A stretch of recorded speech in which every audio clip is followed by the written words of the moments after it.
won't work. So there's another beautiful theory destroyed by a few inconvenient facts. What has this got to do with quantum psychology? Nothing. I'm just getting warmed up.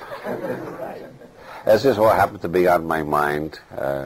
Somebody was telling me a story about a friend of theirs desperately hunting around here for an ashtray, and that brought all this back to mind.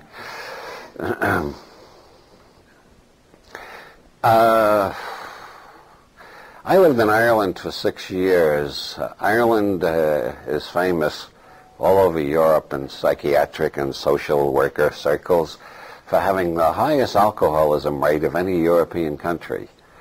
And this is a source of continuous investigation. The Irish are the most surveyed and studied people around because everybody wants to know why their alcoholism rate is so high. I can't seem to get off the subject of addiction. If they can figure out why their rate is so high, then that might give us clues about, what to do about it. So they're always studying the Irish, and the people who don't drink in Dublin pretend to. Ireland is the biggest consumer of non-alcoholic beer in the world.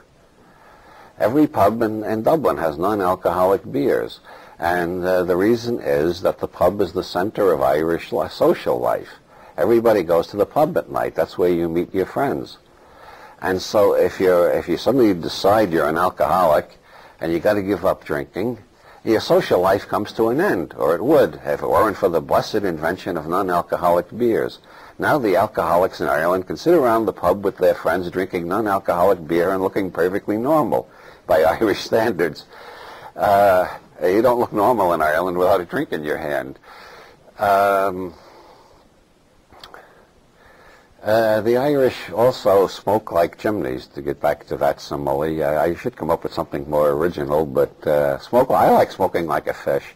That's better because it's more confusing. Like that great graffiti I once saw in a men's room in Berkeley. A woman without a man is like a fish without a bicycle. Makes you think, doesn't it?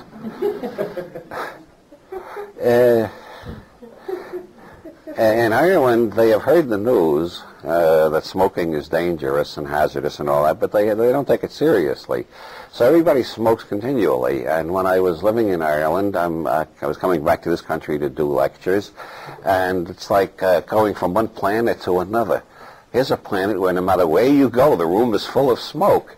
Then you come to this planet where there's no smoke visible anywhere. If anybody lights up, everybody starts throwing stones at them and tries to destroy them. And then you notice these other differences. In this country, they're just starting to allow legal gambling in a few places. A few states are beginning to liberalize. All through my life, it's been unthinkable, un-American, abominable, the idea that a state-run lottery or to let the tracks take bets away from the track or anything like that. In Ireland, every block right next to the pub is a betting establishment. And in this country, until Thomas gets confirmed, abortion is totally legal everywhere outside of Louisiana. In Ireland, it's totally illegal. Am I just rambling, or have I started talking about quantum psychology? The Irish assume it's perfectly normal for everybody to drink, and for some people to drink heavily. It's perfectly normal to smoke. It's abominable to have an abortion. And divorce is illegal, too. And, of course, everybody knows who are the worst villains in the world. It's the English. Nobody in Ireland has ever doubted that for the last 800 years since the English first invaded them, and they've been trying to get the English out ever since. In Amsterdam, you have an entirely different culture where you can, where the porno theaters not only wide